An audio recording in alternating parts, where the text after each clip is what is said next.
Turkey's unexpected move to seek entry into the Saudi or Pakistan defense alliance marks a dramatic turn in regional politics, hinting at a much deeper military partnership than observers had anticipated until now.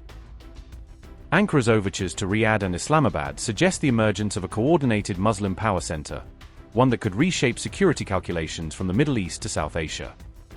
Bloomberg reports that Turkish officials are already engaged in high-level negotiations with Saudi and Pakistani counterparts, indicating that Ankara's interest has moved well beyond mere exploratory diplomacy.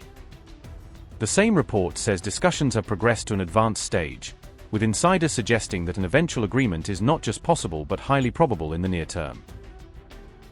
Pakistan and Saudi Arabia sealed their Strategic Mutual Defense Agreement in September 2025 in Riyadh, formalizing a security relationship that had been building quietly for decades.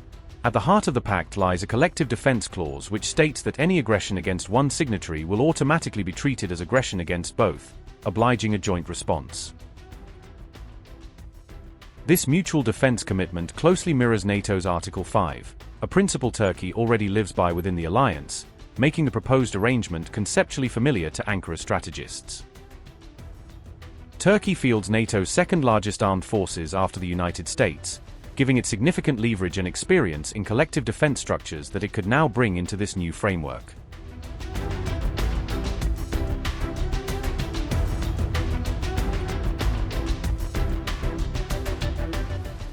If the agreement goes through, it would bind together three heavily armed regional players, creating an Islamic security triangle that could project power across multiple conflict theaters.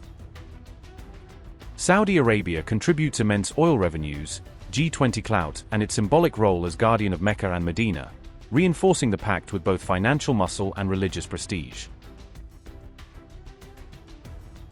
Turkey's unique geography between Asia and Europe, combined with its large NATO-trained army, turns it into a critical land bridge and military heavyweight within this emerging bloc. Both Ankara and Islamabad have rapidly expanded their defense industries, increasingly marketing indigenous missiles, drones and armored platforms to partners across the Muslim world. Turkey has already showcased its hard power reach by sending combat drones to Ukraine and deploying troops in conflict zones like Syria and Libya, signaling its readiness to use force abroad when needed.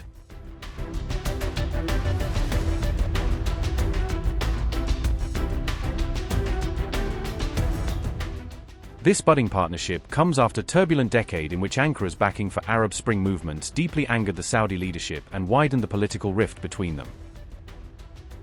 Around 10 years earlier, Saudi Arabia and the UAE openly supported factions opposed to Turkey-backed groups in Libya, turning that civil war into a proxy battlefield between rival regional camps.